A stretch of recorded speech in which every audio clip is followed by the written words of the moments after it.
Fragments of Silicon, filling the gaps even when members are unavailable.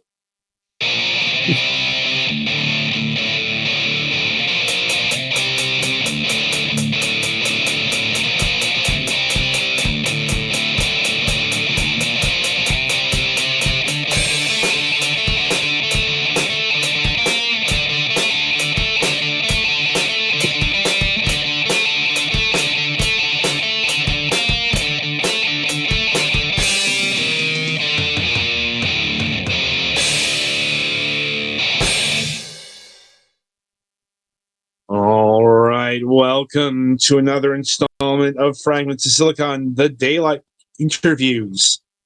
Joining us this week is Marcus Horn of Siactro. Is that how that's pronounced? It really has no actual pronunciation. I call it Siactro, but I don't know. It's just like basically however you want to say it. Okay, that's handy. Like, I wasn't sure, but whatever. Anyway, so right, how we like to start our interviews is we like to get to know the person behind games, the studio or the development, and we begin by asking this particular question: what got you interested in video games, both on a personal and a professional level? Video games basically got me interested in video games. I mean, it's a really boring story. It's just like, I like to play video games, and I wanted to make video games, and I kind of did for years. Oh, and yeah, professional. I don't really consider myself professional because I I have been part of what you could call the game industry at some point for a short while, and I kind of absolutely hated it. So I'm just doing my thing basically, and that's that's all. That's also why you will probably never get any professionalism when you talk to me. Like, well, we tend to define professionalism as you are selling a game for money. I mean, that's a pretty low bar. In that case, I guess I am professional. I mean, we have had people who don't even reach that. They're the pure hobby devs, if you will, or they're putting out freeware.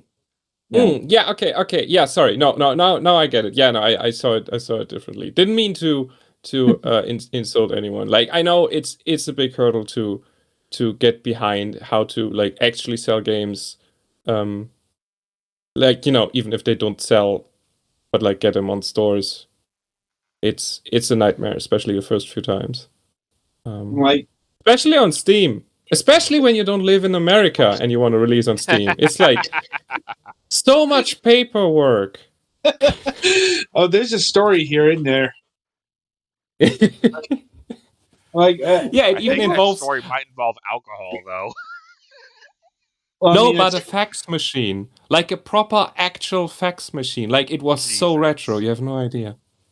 I mean, it was fun once it got rolling. It felt like you're playing, I don't know, like you're playing a game and you just made the perfect combo and everything just unravels. But like, it was crazy.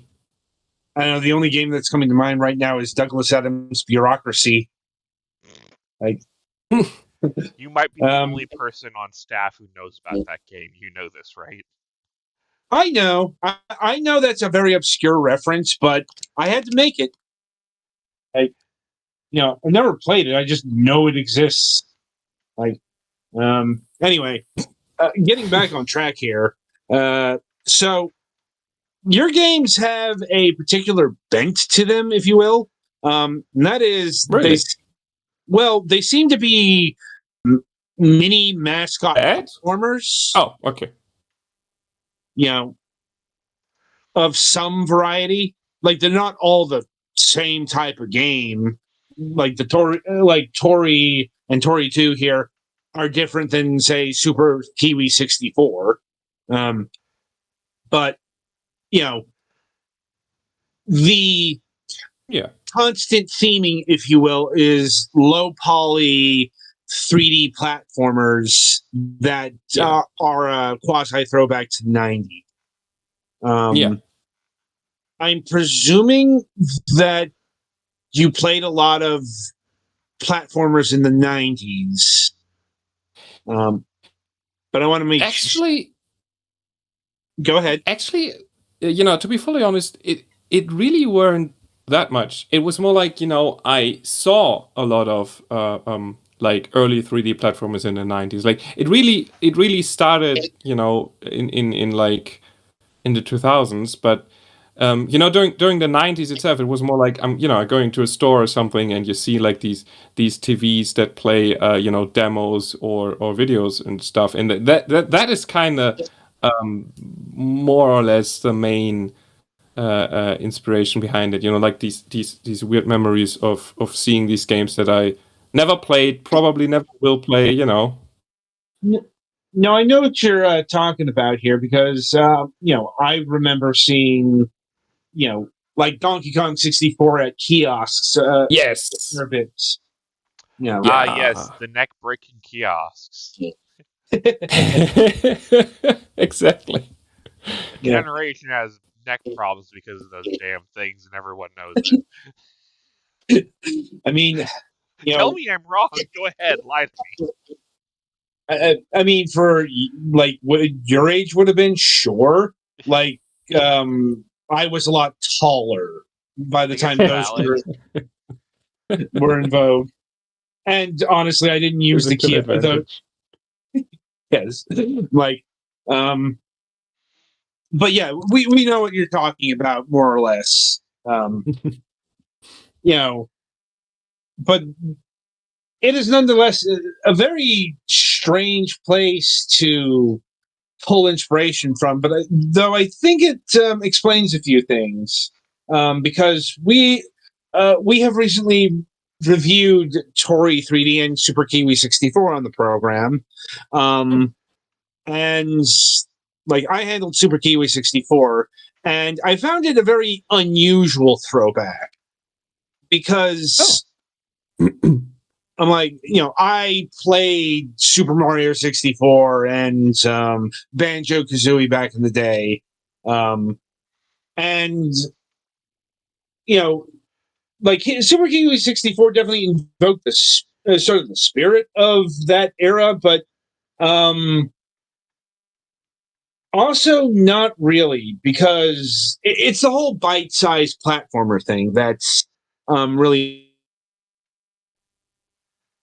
interesting, because 90s platformers, especially like the collectathon variety, just really emphasized big, huge worlds and just all of the stuff to collect, especially if you were a Rareware platformer.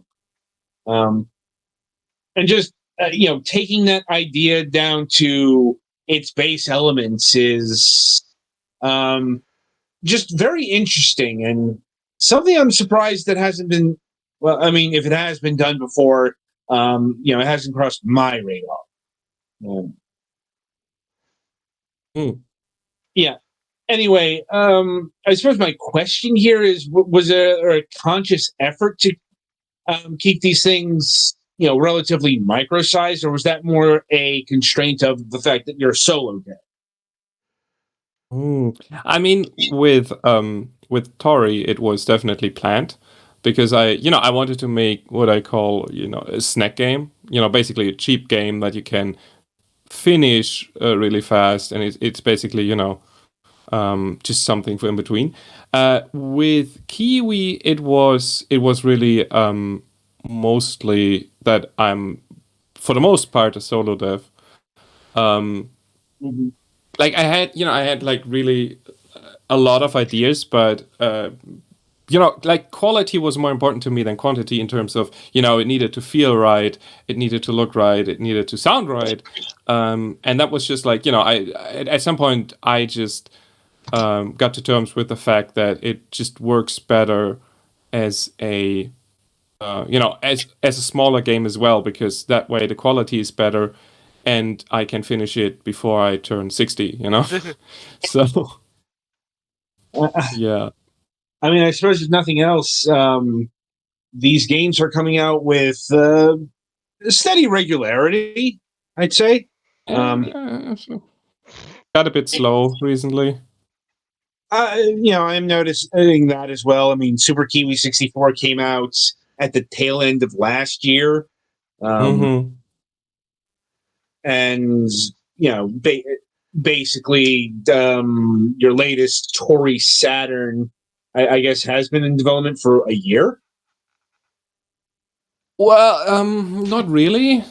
Like, I mean, I started shortly before the release of Kiwi, but then I paused it to work on the Kiwi update, and that took forever. Like, it's still not finished, but like, I mean, it is near its end now, but it took so long because I didn't care about scope at all, it seems.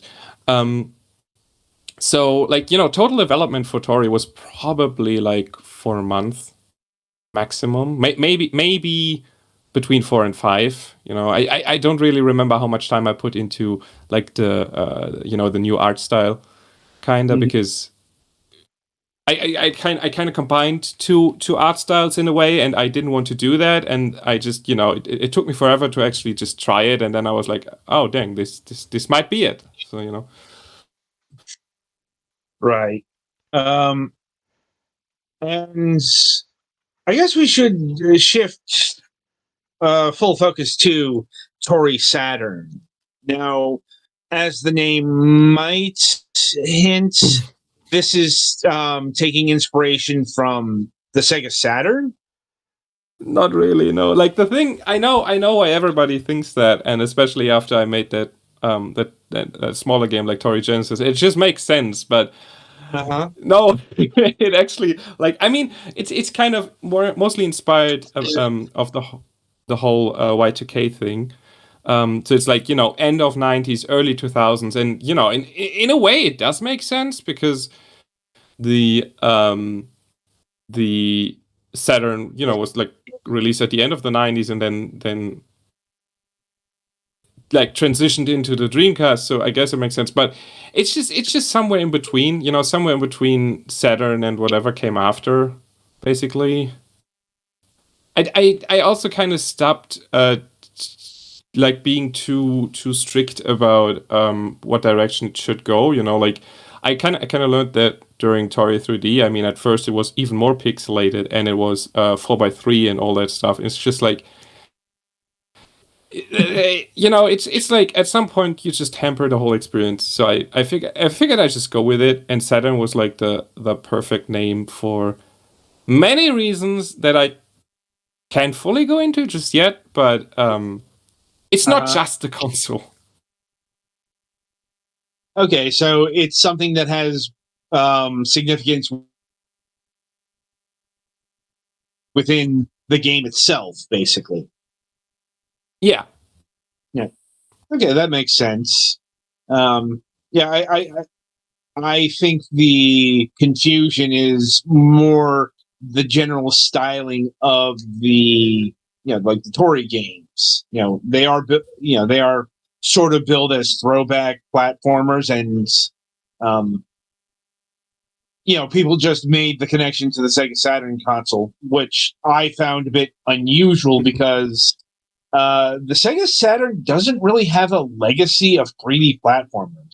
That's not to say that it had no 3D platformers, but when people cite the great 3D platformers of the 90s, it's usually stuff on the PlayStation or stuff on the Nintendo 64. Yeah, especially since Sonic Extreme never actually materialized. They never really got their true platformer. Like they had some, Right. but a lot of them were just shovelware. Right. Or, they weren't exclusive things like Croc, like the original Croc game hit the Sega Saturn, but, it sold a lot less than, say, the PlayStation version. Or you have a game like Knights, which might not even technically be a platformer. It's a great game, but It was call not. Knights a platformer in some circles. They may actually start pulling out knives. maybe, Yeah. but I mean, it also technically is a 3D platformer in It has segments. elements, yeah. Yeah, but it's also not something that would be really used in the same space as, say, Crash or Spyro. You know, is basically what I'm getting at here. Like in fact, like the Sega Saturn doesn't even have like a jumping flash on it. You know, a very cultish platformer that is really highly regarded by a certain segment of the population. You know, just it doesn't have that pedigree. It has bug on it, which it wanted to tout itself as a 3D platformer, but it was a 2D platformer with polygons. No, with directionality. Like you could think something along the lines of Mutant Mudge or Wario Land, except not fully 3D. You could walk forward and backwards via the layer, the Z-axis layer. I'm not exactly sure what to call it. Something like that. It was weird. Yeah. I watched Knockout Let's Play of it. Yeah, it's a weird game. I don't think Knockout ever did bug. He did Jumping Flash, but he didn't do bug. Yeah, I think bug might have been a step too far. No, it's like I think Knockout does have a. Anyway, we're getting off track here. Yeah. But so what's going to be new and different in Tori Saturn compared to the first two games? Well, I mean, the graphic style, the overall gameplay. Like, I changed a few things, like the way Tori moves is like more dynamic and fluent now. Also, I got rid of the run button, so Tori runs on their own now, and oh yeah, and I got new moves. Like I got the basically the homing attack from Sonic, and I got what I call what did I call it? I think ground dash or something. It's like when you're in the air, you can ground pound, and that gives you like a speed boost forward. And basically like a lot of details. For example, like the ranking system is slightly different now. The stars, like it's not about, like, I mean, in the first tutorial games you could like collect every star in every level and you get something, right? That's not going to be the case here. Like stars in Saturn will function more like a currency, and you can like use the stars to do some fun things or get some cool stuff, something like this. Yeah, like the coins in, say, New Super Mario Brothers. Yeah, exactly. Yeah. Like, are you talking about unlocking cosmetic stuff, or unlocking, say, new moves and ability? More like cosmetic. Like, I mean, I'm not sure if it's gonna be cosmetics, but it's gonna be more in that vein. Like, no new moves or something. It's like, basically, I don't wanna punish anyone who doesn't wanna like grind stars or coins.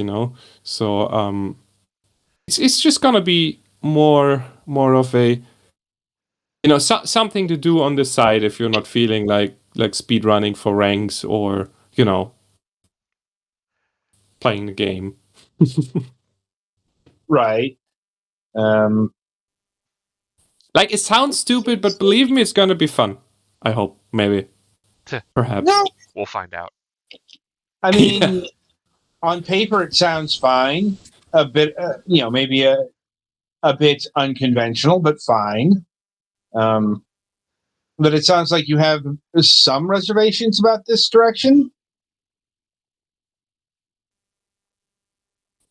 No, not really. Like, I mean, I know that some people actually enjoyed collecting the stars because, it was like after finishing the game, it was like you could basically, if you wanted to continue, but you weren't like too good or comfortable at speedrunning, you could do something else. You could go and explore, and I'm definitely gonna bring that back. It's just not gonna be grinding the currency, but actually exploring. So like how in the second game there are these hidden CDs. Mm-hmm. Spoilers. Something along those lines, just a bit more fleshed out, a bit, and also a bit more like basically like the red star rings in Sonic or the star coins in I don't remember all the Marios. Some Yes, of them. some of them. Yeah, like or star medals, like Yeah, like the secondary collectible that you see in a lot of Mario games. yeah, Like, exactly. That's like like maybe 5 to 10 that are like well hidden or like some sort of rewards. Um, instead of 150 that are just scattered throughout the road, basically. hmm. And how big is Tori Saturn going to be relative to the other Tori games? Like, is this going to be along the same lines, or are you looking to do something bigger, bolder, badder? I'm gonna say the same thing that I always say, also to myself. I'm trying to make it a bit bigger, at least in terms of scope, but it's probably gonna be the same length all over again. Hmm. I mean, that's not the worst thing in the world, honestly. Especially considering what scope creep can do. Like, or to put it another way, I'm not sure you want to be spending 3 years developing one game. Yeah. Also, I couldn't. I would just like abandon the project along the way, unfortunately. Uh, Fair enough. I mean, that is not an opinion that we hear all that often on this program. Mainly because we get a lot of developers who have worked that amount of time on one game. So, but anyway, I suppose I should at least inquire how you are aiming to achieve, whatever greater scope you can accomplish.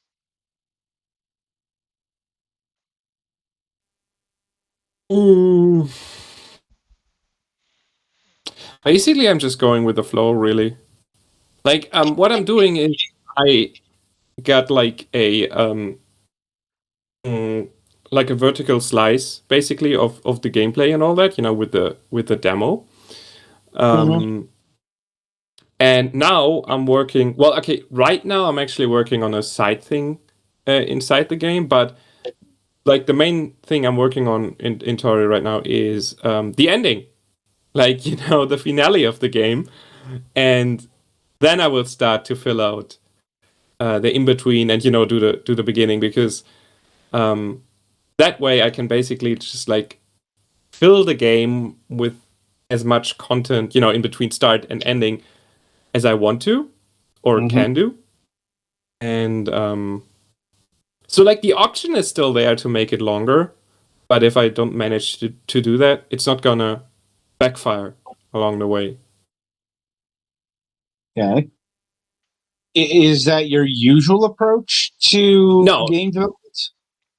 no, it's Okay. actually pretty new. Like I after basically crunching the end of Tori 2 and crunching Super Kiwi at the end, I figured I'm not gonna do that anymore. I need to find a different way.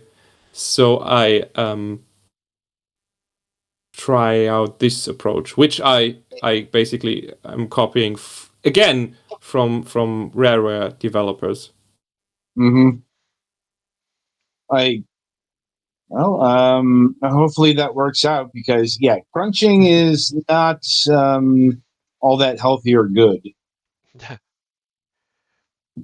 It's true. Um, and how much of the game would you say you have crafted at this point? Um, But that's hard to say. Like in terms of content, probably like really not much. But like overall, I would say 20% maybe, which might sound very, very like not very much. But the thing is, like the early parts is what takes the longest. Figuring out how the game plays, how it feels, how it moves, and stuff, and then actually making content in terms of visuals and world design and level design and all that. That's the fun part, and that's going to be way quicker. So I don't know where I am on the time scale, but in terms of what's there from the game, I would say 20%. Okay. And is there anything you can tell us about any sort of narrative Tori Saturn might have? Yeah, it will have a bit more story this time, and also a bit more narration. I don't know how far I'm gonna go into cutscenes. Like I want to do cutscenes, but it's just unbelievably hard and time consuming to do when you're on your own. So I will see. Oh, that's a bug. That shouldn't have happened. Two So balls I at just once. saw it on the screen. Yes. Yeah, this is a Oh my Switch God, version, this by the way, if game. you need to do some some fixing. Yeah. But yeah. There's gonna be more story and more narration, and it's gonna be a bit more interesting. Also, I guess a bit less funny. I don't know. Stealing ice cream is kind of funny, or at least funnier than what's gonna happen now. Oh It's just no! so boring.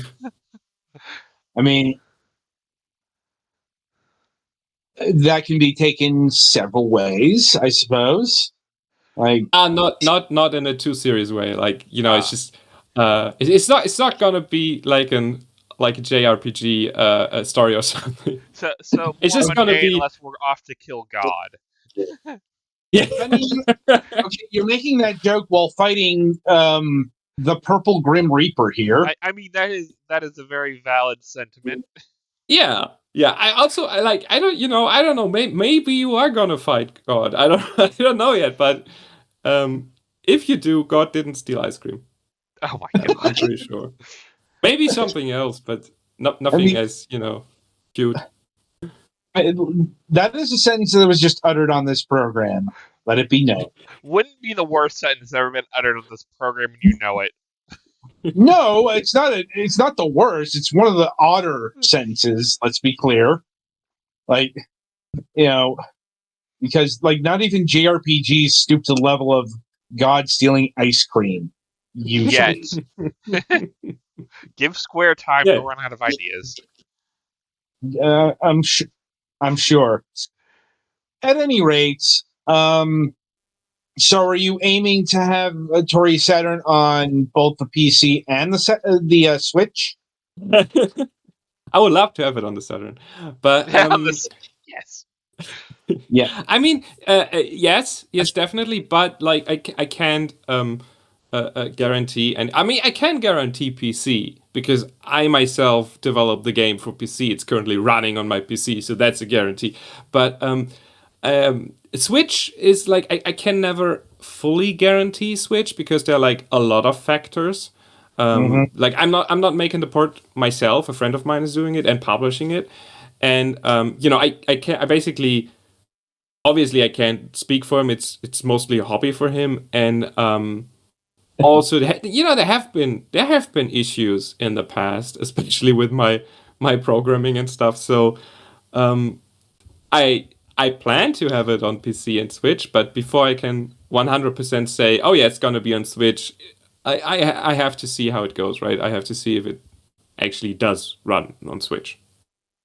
Fair enough. Are you using Unity as an engine? Yeah, I do.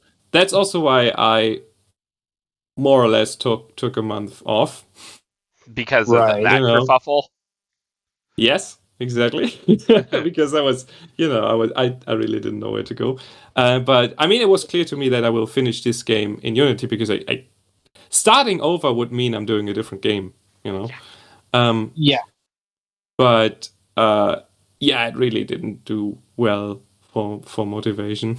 General consensus Yeah, of what we've got from current other and now Unity former devs. Unity devs.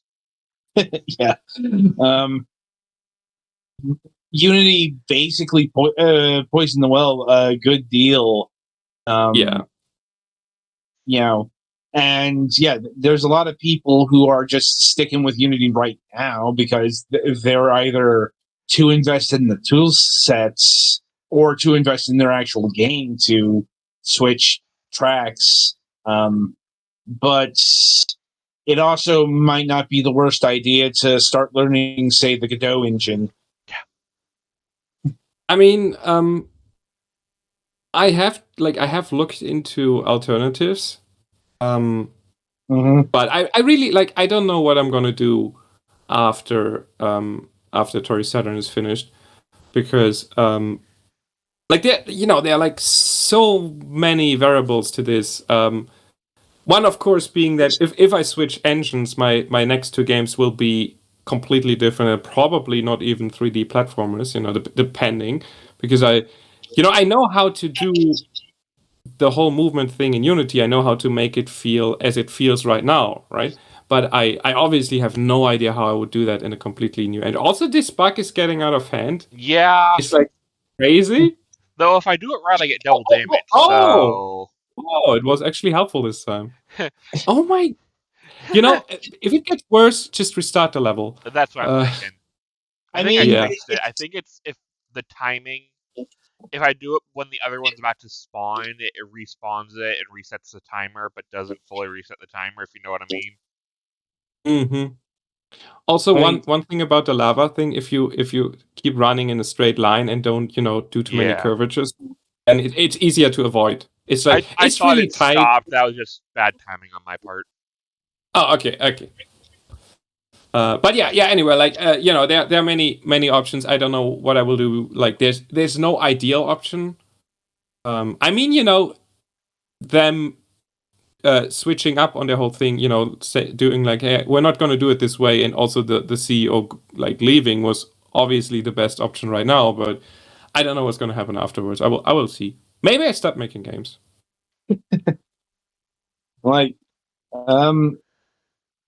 Well, that is its own heavy option, I suppose. I could do board games or card games. Then we'd have to remind you to the other program. But sticking to the present, or I suppose the recent past. Are you bringing any design elements from, say, Super Kiwi 64 into Tori Saturn? Ooh, that's a good question. I mean, I definitely used some code and game movement things I did in Super Kiwi for the first time. I used some of that in Tori Saturn, which I can't remember right now what it was, but I know that I used something. I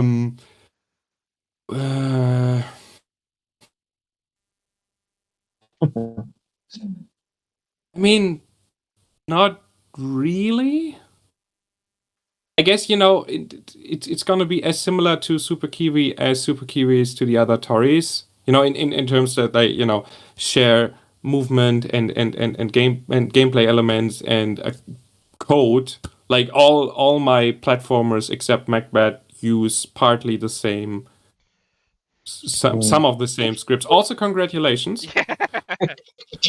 Finally beat him.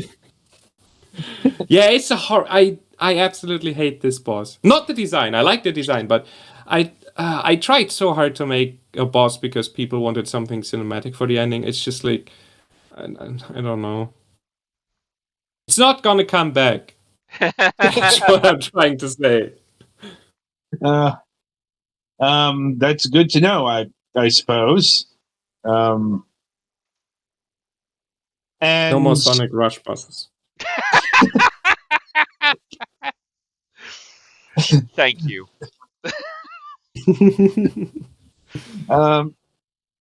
Anyway, so is Tori going to be the only playable character in Tori Saturn, or are there going to be other friends that will join him in that adventure?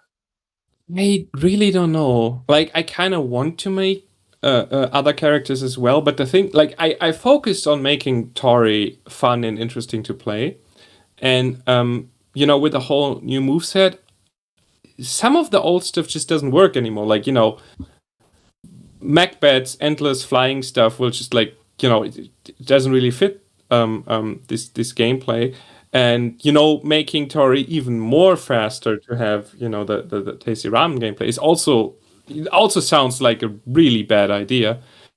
So maybe like I want to do it, but I have no idea if I'm gonna. Like at this point, it's just Tori, and I focus on Tori. But I will eventually, at some point, try out other things. Maybe it's gonna be new characters or different characters. Maybe it's just not gonna be these two, which is also kind of sad because people somehow see them as a trio, like some people do, and that's kind of cute, and I really like it. But I don't like know. the Sonic, Tails, and Knuckles. Yeah, exactly. It never was planned that way, but I take it. It's fun. Right. I mean, some things you can't help. Yeah. Anyway, in general, have you looked towards the PlayStation or Xbox family of consoles for any of your games? Well, all the console ports are done by that friend of mine, and he did release a collection for Xbox that included Macbeth, Tori 1 and 2, and his game, and it did well, really badly. I think he also checked into PlayStation. But I don't know. Like we talked about it, but I don't know how far it went, or how far he is allowed to tell me it went. I don't know, but like in general, if it's doable and doesn't like deteriorate anyone's health, then I'm always up for it. But it really always depends. It's like how I said with the Switch version that there are too many factors to fully say. I'm definitely interested in it. Fair. And have you looked into any sort of mobile project?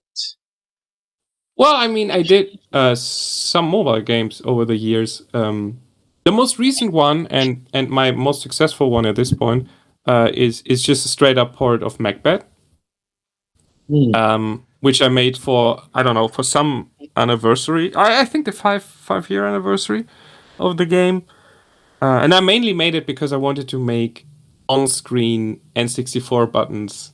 Like I wanted to make them look cool and fun. That was like my main motivation to make that. But I mean, I get ideas for mobile games every now and then, but it's just it's like it's a really toxic market, Basically, you are not allowed to put a price tag on it because it first of all it won't work on that market. Nobody cares. I will definitely not put any sort of in-app purchase into my games. Then there's the whole piracy on especially Android, which is just insane. It's like worse than on PC. Yes. And it's also really hard. First of all, it's a nightmare to actually port it because even when you have everything set up, they're just gonna release a new API or whatever, and everything crashes and burns, and you try for days to get it working again until you just give up and just wait for when you buy your next PC to get a completely fresh install or whatever. And that just happened today basically. When you or was it yesterday? I don't know. But like when you don't update the game in a while, the store basically says like, oh hey, the IP is too old, you need to update the game, or we just like get rid of it from the store, which is also like, why are you doing this? I can install, especially on Android, I can install like super old apps on my phone and they work. I don't know, it's really a pain. Like I really like the idea of having like my games being available literally everywhere. Like you just get out, you're on a bus, you get out your phone, you download the few megabyte game and just play it. But it's time you're sitting on basically a really bus and tough. hear somebody playing Tori like a seat away from you, you're just like, yes. I'm waiting for this. Like I'm hoping for one day seeing someone on the train like with a Switch or Switch or whatever, a Steam just Deck playing or my whatever. game. Yeah, it would be so cool. It's never gonna happen, but it would be so cool. Right. Anyway, speaking of pricing, have you locked in a price for Tori Saturn yet? No, it's gonna depend on how much game there is at the end.